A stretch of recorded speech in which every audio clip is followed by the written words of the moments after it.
సమస్త మానవాళి కూడా ఉద్ధరింపబడడానికి వచ్చినటువంటి గొప్ప సహస్రం విష్ణు సహస్రం. ఇది వీళ్ళు చెయ్యొచ్చు వీళ్ళు చెయ్యకూడదు అని అధికార భేదమేం లేదు. విష్ణు సహస్రనామ స్తోత్రం చేసేవాళ్ళు ఉపదేశం పొందాలి అన్న నియమం లేదు. నేను ఇన్నాళ్ళు చేస్తాను విష్ణు సహస్రాన్ని ఏదో ఒక కామ్యం కోసము అని నీళ్లు ముట్టుకుని సంకల్పం చేసి అంగన్యాస కరన్యాసాలు చేస్తే పూర్వోత్తర పీఠికలు చదవాలి. ఏదో నేను ఒక్కరోజు కూర్చుని సాయంకాలం ఖాళీగా ఉంది కాసేపు విష్ణు సహస్రం చదువుకుంటాను అని అనుకున్నాడు అనుకోండి, అప్పుడు అసలు అంగన్యాస కరన్యాసాలు కానీ పూర్వోత్తర పీఠికలు కూడా చదవక్కర్లేదు. నా సొంతంగా చెప్తున్నాను అనుకుంటున్నారేమో. మహానుభావులు ఆంధ్రదేశంలో విష్ణు సహస్రనామ స్తోత్రానికి అంత ప్రచారం తీసుకొచ్చిన మహాపురుషుడు ఒక ఆయన ఉన్నారు.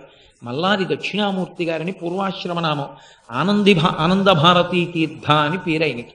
వారెవరో కాదు, మీకందరికీ చిరపరిచితులు, ప్రాతస్మరణీయులు, మహానుభావులు, అష్టాదశ పురాణముల మీద గొప్ప అధికారము కలిగిన వ్యక్తి మాన్యశ్రీ బ్రహ్మశ్రీ మల్లాది చంద్రశేఖర శాస్త్రి గారికి పూర్వాశ్రమంలో తండ్రి గారైన వారు యతి దీక్ష తీసుకుని సన్యసించి ఆనంద భారతీ తీర్థ అన్న యతినామంతో ఈ లోకంలో తిరిగారు కొంతకాలం. వారు విష్ణు సహస్రనామ స్తోత్రానికి విశేషమైనటువంటి ప్రాముఖ్యత ఇచ్చారు. వారు చాలా గొప్ప పరిశోధన చేశారు. అటువంటి విష్ణు సహస్రనామ స్తోత్రాన్ని ఎప్పుడు ఎలా చెయ్యొచ్చు అన్న దాని మీద ప్రత్యేకంగా కొన్ని వ్యాసములనే వెలువరించారు. మీరు నీళ్లు ముట్టుకుని ఇన్నాళ్ళు నేను విష్ణు సహస్రం చేస్తాను, నాకేదో కోరిక తీరాలి. ఎందుకంటే మీరు ఉత్తరపీఠికలో చదువుతూ ఉంటారు, ఆరోగ్యం కావలసిన వాడికి ఆరోగ్యం, వైశ్యుడికి వ్యాపారంలో వృద్ధి, ఉద్యోగాభివృద్ధి, ఏది ఎవరు కోరుకుంటే వాళ్ళకి అది లభిస్తుంది అని. దాన్ని మీరు కామ్యము కొరకు వాడుకోవాలి అంటే నీళ్లు ముట్టుకుని సంకల్పం చేస్తే అంగన్యాస కరన్యాసం చేసి పూర్వోత్తర పీఠికలతో చదవాలి. కాదండి, నేను భగవంతుని యొక్క నామంగా విష్ణు సహస్రనామ స్తోత్రాన్ని సంతోషంగా చెప్పుకుంటాను అంటే విష్ణు సహస్రనామ స్తోత్రాన్ని చెప్పుకోవడానికి ఏ నియమమూ లేదు. వీరే ఈ స్తోత్రం చెప్పడానికి అర్హులు, అధికారులు అన్న మాట శాస్త్రంలో లేదు. నామము అందరూ చెప్పచ్చు. యథార్థమునకు నామి ఒకడు, నామం ఒకటి కాదు.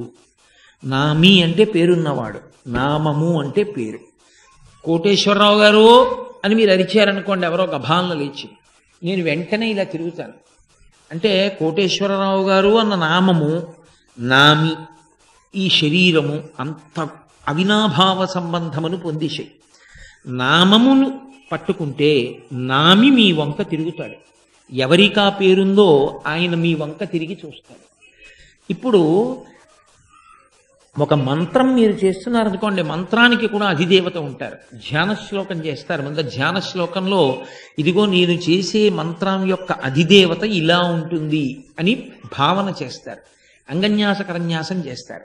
అప్పుడు మంత్రజపం చేస్తారు. కానీ మంత్రజపం చేయడానికి ఒక అధికారం ఉంటుంది, మంత్రజపం చేయడానికి ఒక ఉపదేశం ఉంటుంది, మంత్రజపం చేయడానికి అంగన్యాస కరన్యాసాలు ఉంటాయి. మంత్రజపం చేసేటప్పుడు ఎలా పడితే అలా చేయడాన్ని శాస్త్రం ఒప్పుకోదు. శరీరం అసలు కదలకూడదు. మంత్రాన్ని జపం చేస్తే స్థాణువుగా కూర్చుని మాత్రమే జపం చేయమని. ఎందుకంటే మంత్ర జప విధానము అని మళ్ళీ అదొక పెద్ద ప్రకరణం. ఎలా చెయ్యాలి అసలు జపం అన్నది, ఎలా పడితే అలా జపం చేయకూడదు. కాబట్టి స్థాణువుగా జపం చేస్తారు.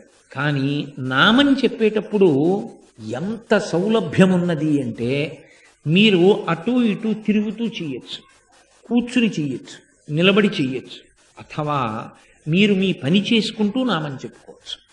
అసలు శాస్త్రమునందు ఈశ్వరనామము చెప్పుకోకుండా మిమ్మల్ని ఉండమని లేదు. ఏ ఒక్క నిమిషము కూడా నామము చెప్పకుండా నీ జీవితాన్ని గడుపు అని శాస్త్రాలు చెప్పలేదు. కాబట్టి యథార్థమునకు శౌచమన్న మాట కూడా లేదు నామం విషయంలో. కానీ కొన్ని నామాలు ఉన్నాయి లోకంలో, సహస్రనామాలు, అవి కూడా.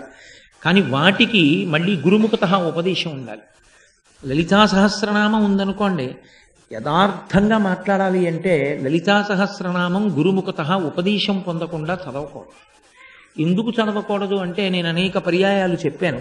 అయ్యప్ప స్వామి దేవస్థానం కాకినాడలో నేను దాని గురించి మాట్లాడేటప్పుడు చెప్పాను. లలితా సహస్రాన్ని ఎక్కడ ఆపాలో అక్కడ ఆపకపోతే అనుష్ఠుప్ ఛందస్సు అలవాటై 16 అక్షరాల నామాన్ని చెప్పేటప్పుడు మీరు 4 అక్షరాల దగ్గర కానీ 8 అక్షరాల దగ్గర కానీ ఊపిరి తీయడం కానీ నామాన్ని విరవడం కానీ చేస్తే పూర్తి వ్యతిరేకార్థం వస్తుంది.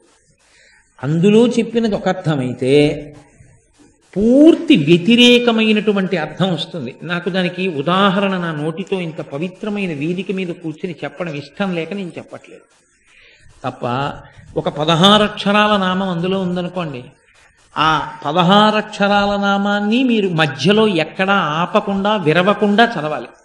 అన్నీ 16 అక్షరాల నామాలే ఉన్నాయనుకోండి, ఇబ్బంది లేదు, ఒకలా చదవడం వచ్చేస్తుంది. కానీ అలా ఉండదు. లలితా సహస్రంలో 1 అక్షరంతో నామాలు ఉంటాయి, 2 అక్షరాలతో ఉంటాయి, 3 అక్షరాలతో ఉంటాయి, 4 అక్షరాలతో ఉంటాయి, 5 అక్షరాలతో ఉంటాయి, 10తో ఉంటాయి, 11తో ఉంటాయి, 16తో ఉంటాయి. కాబట్టి మీరు ఎన్ని అక్షరాల దగ్గర నామాన్ని విరవవలసి ఉంటుంది అన్నది మీకు తెలియాలి. తెలియకుండా లోకంలో అనుష్ఠుప్ ఛందస్సు యొక్క వ్యవహారం ఎక్కువగా ఉంటుంది. ఉన్న మీదట 8 అక్షరాల దగ్గర ఆపడానికి అలవాటు పడిపోతూ ఉంటారు.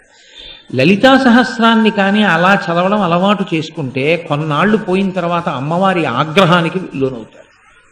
కారణం ఏంటంటే అదే పనిగా కూర్చుని వ్యతిరేకార్థంలో మాట్లాడితే అది స్తోత్రం చేయడం మాట దేవుడెరుగు, అమ్మవారిని నింద చేయడం కిందకెడుతుంది. కాబట్టి గురుముఖత తెలుసుకోవాలి, ఓహో ఇలా చదవాలన్నమాట లలితా సహస్రాన్ని అని జాగ్రత్తగా చదవవలసి ఉంటుంది. అంతేకాని మన ఇష్టం వచ్చినట్టు చదవడం కానీ, అసలు లలితా సహస్రం గబగబా కూడా చదవకూడదు. జపా పుష్ప నిభాకృతి అని జపం కూడా ఎలా చేయాలో అందులోనే రహస్యంగా చెప్పేశారు. చాలా మెల్లగా చేయవలసి ఉంటుంది. అన్ని నియమాలు ఉంటాయి కొన్ని సహస్రాలకి. కాబట్టి అన్ని సహస్రనామములు తేలికగా చేసేసేవి కావు, నామములే అయినా అలా చెయ్యకూడదు. పైగా లలితా సహస్రనామ స్తోత్రం నిలబడి చదవడం నిషేధం.